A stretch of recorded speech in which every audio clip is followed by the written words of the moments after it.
കേരളത്തിൽ കോൺഗ്രസിനെ അധികാരത്തിൽ നിന്ന് മാറ്റി നിർത്താനായി CPIM-ഉം അതോടൊപ്പം തന്നെ BJP-യും തമ്മിൽ ഡീലിലെത്തിയിരിക്കുന്നു എന്ന ആരോപണം കോൺഗ്രസാണ് മുന്നോട്ട് വച്ചിരിക്കുന്നത്. കോൺഗ്രസ് ഉന്നയിച്ച ആരോപണമാണ് ഇപ്പോൾ തെരഞ്ഞെടുപ്പിൻ്റെ പ്രചാരണ രംഗത്ത് കത്തിപ്പടരുന്നത്. ആ ചർച്ച ഫലം കാണുന്നു എന്ന തരത്തിലുള്ള ഫലം കാണുമോ എന്ന ആശങ്കയിലാണ് മുഖ്യമന്ത്രി അടക്കമുള്ള CPIM-ൻ്റെയും LDF-ൻ്റെയും നേതാക്കൾ ഒന്നടങ്കം അത് നിഷേധിച്ച് രംഗത്ത് വരുന്നത്. ഇന്ന് തിരുവല്ലയിൽ നടത്തിയ വാർത്താസമ്മേളനത്തിൽ മുഖ്യമന്ത്രി പിണറായി വിജയൻ തന്നെ CPM BJP ഡീൽ എന്ന ആരോപണം നിഷേധിച്ചിരിക്കുകയാണ്.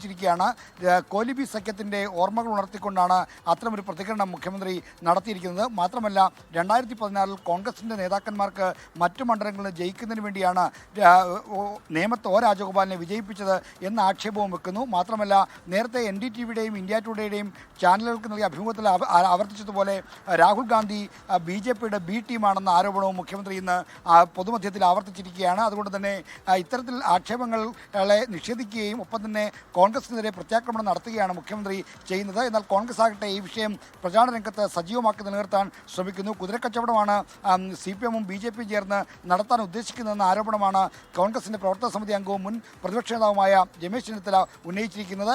മാത്രമല്ല ഈ കോൺഗ്രസിനെ അധികാരത്തിൽ പുറത്തു നിർത്താനുള്ള ഒരു ധാരണയാണ് CPM-നും BJP-ക്കും ഇടയിൽ ഉണ്ടായിരിക്കുന്നത്. അതൊരു അവിശുദ്ധ കൂട്ടുകെട്ടാണ് എന്നും ചെന്നിത്തല ഇന്ന് പ്രതികരിച്ചിരിക്കുന്നു. എന്തായാലും ഈ ആരോപണങ്ങളെ പറ്റിയുള്ള ചർച്ചകൾ കത്തിപ്പടരുന്നു.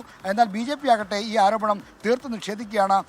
രാജ്യത്തെ 27 സംസ്ഥാനങ്ങളിലും 8 കേന്ദ്രഭരണ പ്രദേശങ്ങളിലും ഒരുമിച്ച് സഖ്യത്തിലുള്ള CPIM-ഉം കോൺഗ്രസും ഇവിടെ മാത്രം ഒരു നാടകം നടത്തുന്നുവെന്ന മറുപടിയാണ് BJP സംസ്ഥാന അധ്യക്ഷൻ രാജീവ് ചന്ദ്രശേഖറിൽ നിന്ന് ഇന്നുണ്ടായിരിക്കുന്നത്.